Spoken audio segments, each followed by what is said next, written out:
dikeluarin dari mobil teh udah dicopot-copot, udah hitam semua, diangkat satu persatu, dibawa ke pinggir jalan, udah numpuk di pinggir jalan, udah truk dibawa ke truk, langsung dibawa ke rumah sakit dulu. Ya, baik kata saya ini itu apa? Nah, apa kan kejubel. Di situ emang banyak sering kejadian ya. Salah satunya juga itu rekan saya, teman saya sendiri korban di daerah tersebut. Di mana, Kang? Itu di pohon yang besar. Di pohon yang besar ya, itu dia di pohon yang besar. Di depan kita di depan kita ini. Oh, bagetih kalau mah. Oh, Hamanan. Barusan dia bilang kalau keluar darah itu dia suka katanya ya. Ya, sing loba-loba teu eling we. Teling. Teling. Sing loba-loba teu eling. Emang jalan banget mana? Oh, bisa. Teu bisa kitu. Murah. Meo masing-masing hidup kan.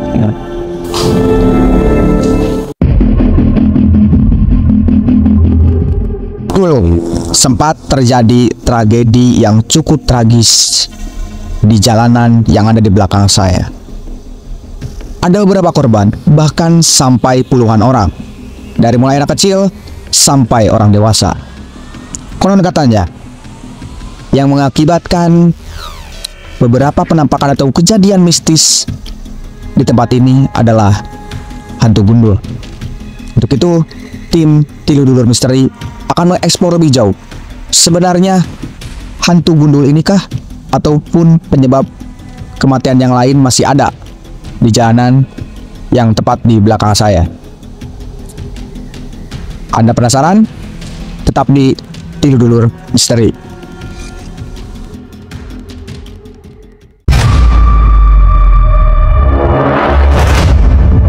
Assalamualaikum warahmatullahi wabarakatuh. Alhamdulillah kita bertemu lagi dalam segmen Tilu Dulur Misteri.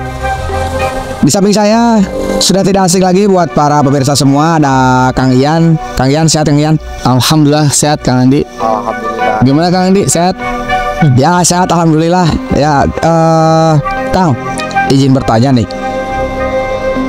Tadi sempat bercerita di awal bahwa tempat yang akan kita eksplor ini merupakan tempat yang dulunya pernah terjadi beberapa peristiwa. Bisa dijelaskan Kang, peristiwa apa aja yang pernah terjadi di sini?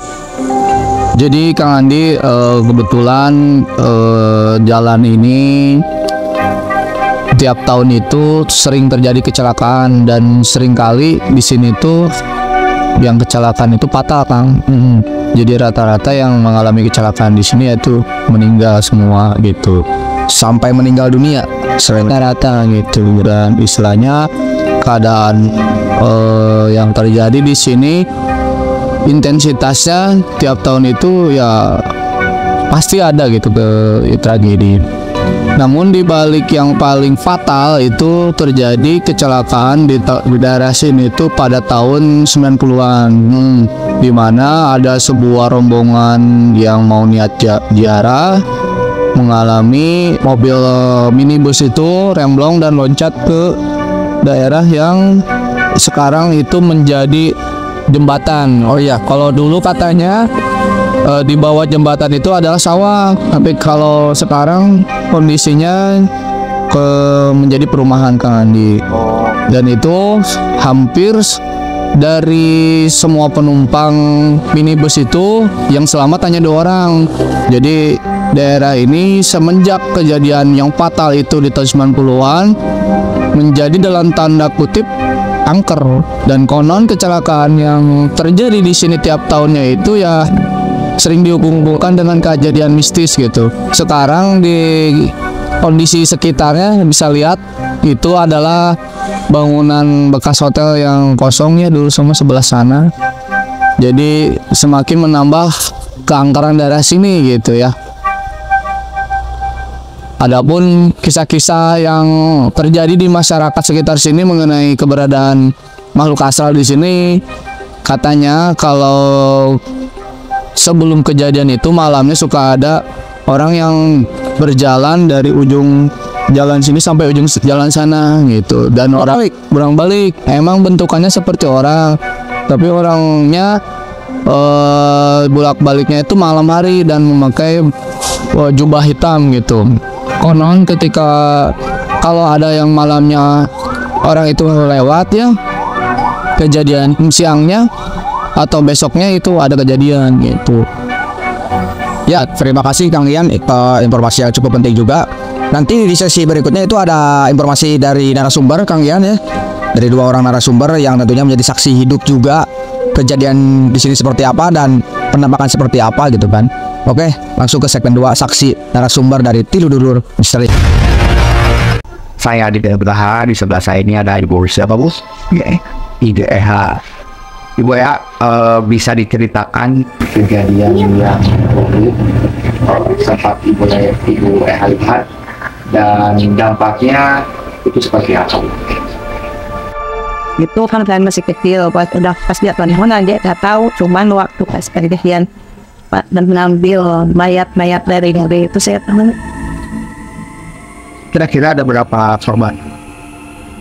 Banyak, tapi nggak tahu berapa korban, tapi banyak, ada puluhan. Oh, ada puluhan, termasuk ada anak-anak. Anak ada, bayi dari yang hamil juga ada. Itu semenjak kejadian yang Ibu lihat, itu kejadiannya siang apa?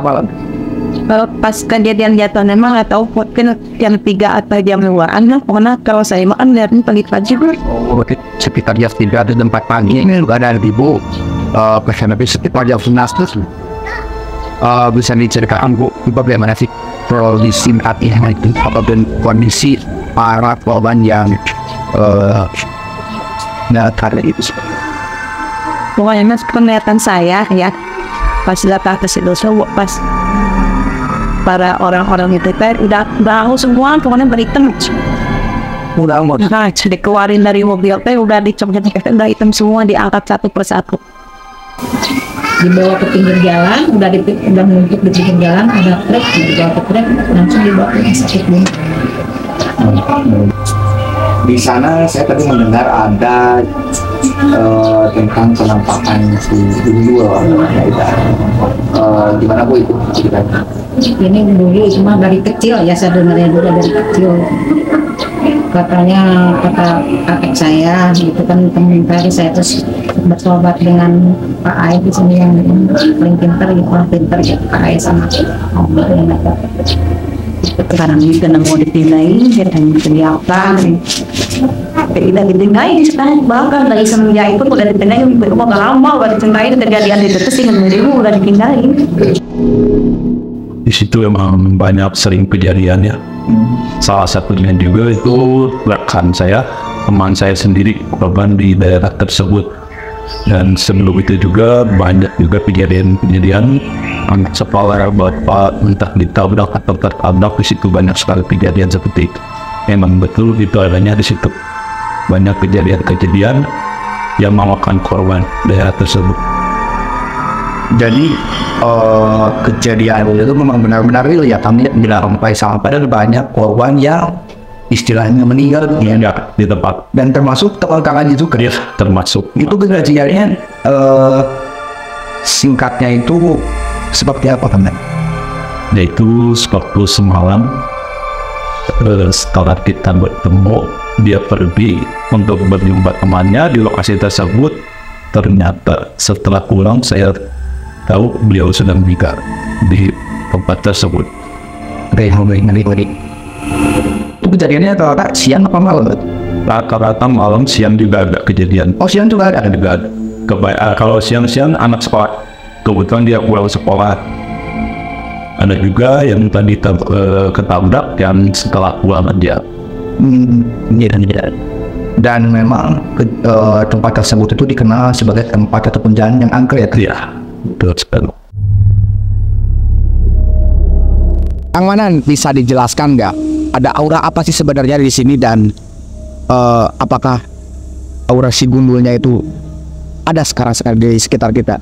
Sebenarnya dari tadi juga saya udah merasakan dia ada di sini. Ada. Ada. Ini menarik. Teruskan. Ya, tuh kan saya juga udah merinding bunyi. Dia ada di belakang sebetulnya nih. Duh, boleh ditunjukkan? Oh iya boleh, silakan. Ini pengalaman saya pertama kali ataupun yang kedua kali bersama Tidur Misteri. Ayo kita eksplor. Di mana Kang? Itu di pohon yang besar. Di pohon yang besar. Ya, itu dia di pohon yang besar. Di depan kita di depan kita ini. Tepat di depan kita, Oke. teman-teman. Ini kata Kang Manan, sosok si gundulnya itu berada tepat di depan kita di pohon besar. Sana ya Kang? Ya. Dia tinggal di sini cuma dia suka ke jembatan itu. Jadi Sana. ya dari situ ke situ. Ya, itu Kang Andi. Luar biasa ya, memang energinya cukup besar juga ya Kang ya? Juga dia ngelihat kita. Kedatangan kita ke sini dia udah tahu. Udah tahu. Cuma dia berbicaranya mau apa ke sini gitu.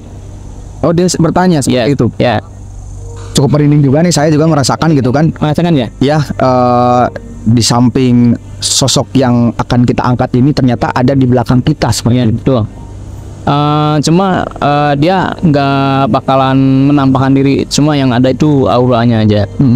Cuma auranya juga cukup besar sekali di sini, lumayan besar dia. Mempengaruhi pengaruh di daerah ini dia.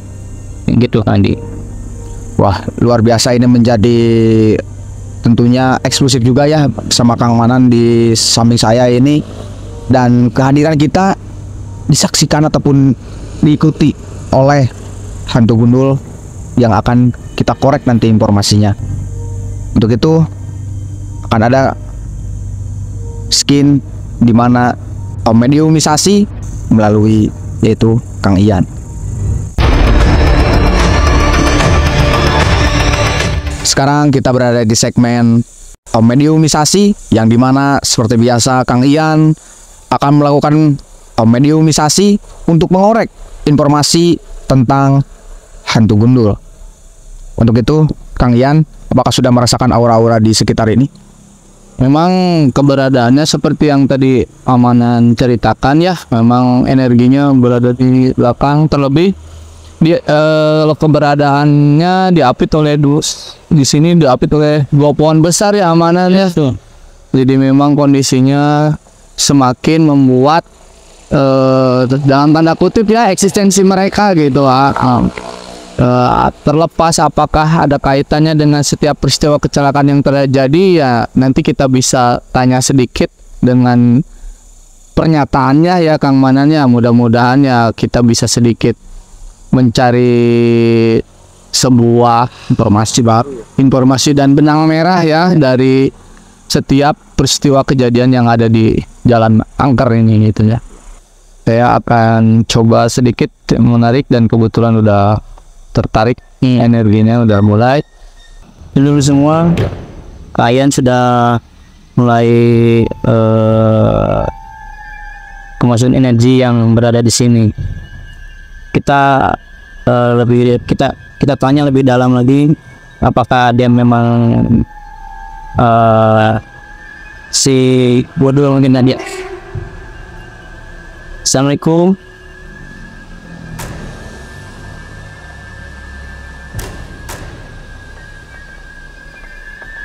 Oh, enggak ada. Abdi ka dia badai ngorek informasi salit biasa. Punten bilih ngaganggu abdi. Setelah non abdi sarencang ka dia badai anoskeun informasi tentang ngasih di sini ya nah dia. Cek naon nanya-nanya doang ya. Gimana? Punya si Gundul. Si Gundul lain. Si Akang nyebut. Oke. Jawab. Silakan. Aya nu bade disampaikan.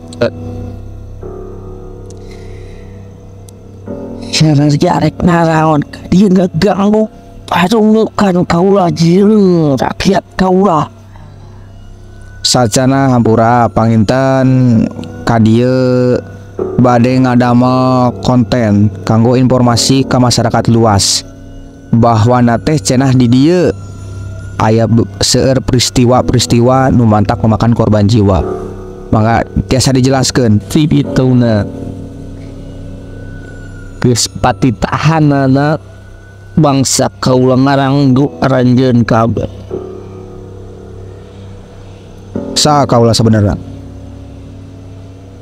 Aing cicing rambut di tibak dia Boga ngaran kudunya waran aing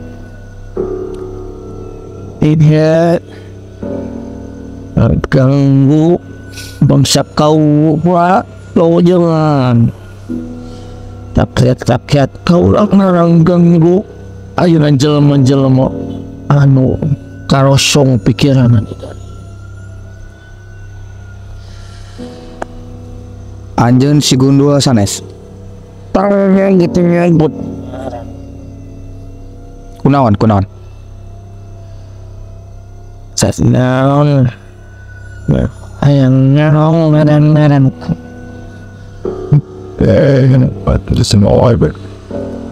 loba nu cilaka ku anjeun. loba getih kalau mah Oh, Kamanan. Barusan dia bilang kalau keluar darah itu dia suka katanya ya. Bisa ditanyakan lagi Kamanan. resep kumaha maksudnya. Jadi babaturan kaulah tidak real karunya atuh anu jadi korban si kitu mah ulah ngaganggu kita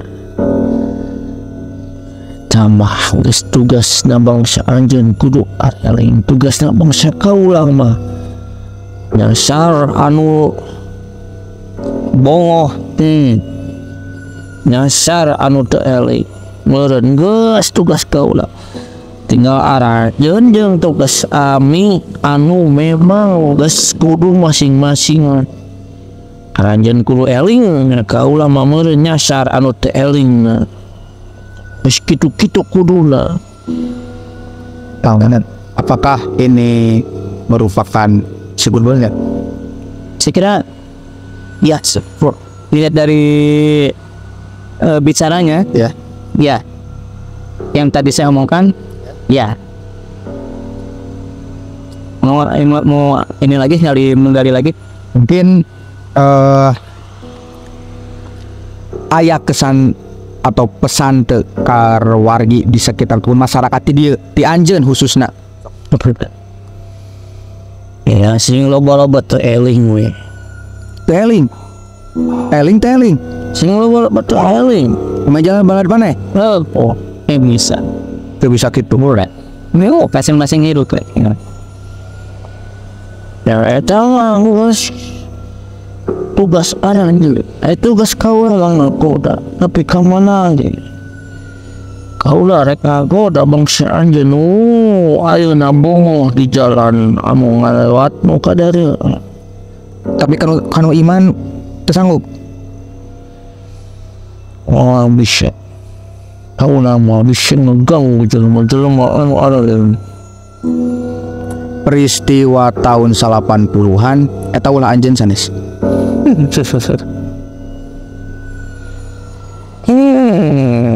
ya, ini gambaran aku cuman dia bisa ketawa aja. Oh iya.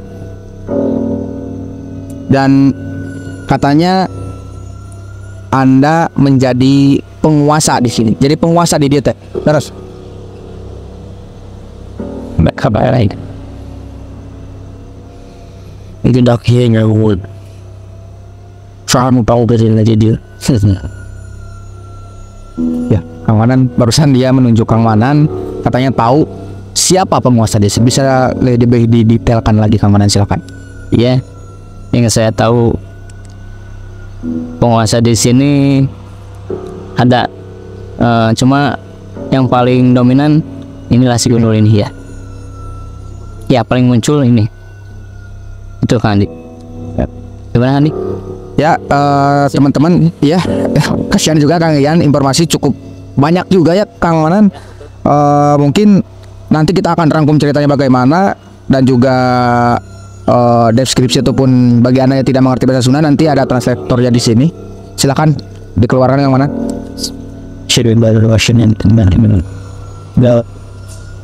Ya, teman-teman, di belakang adalah tahap pengeluaran mediumisasi di mana Kang Ian sedang dikeluarkan oleh Kang Manan di belakang saya. Jadi untuk teman-teman dari tim Tidulur Misteri jangan kemana-mana, tetap tonton scene selanjutnya.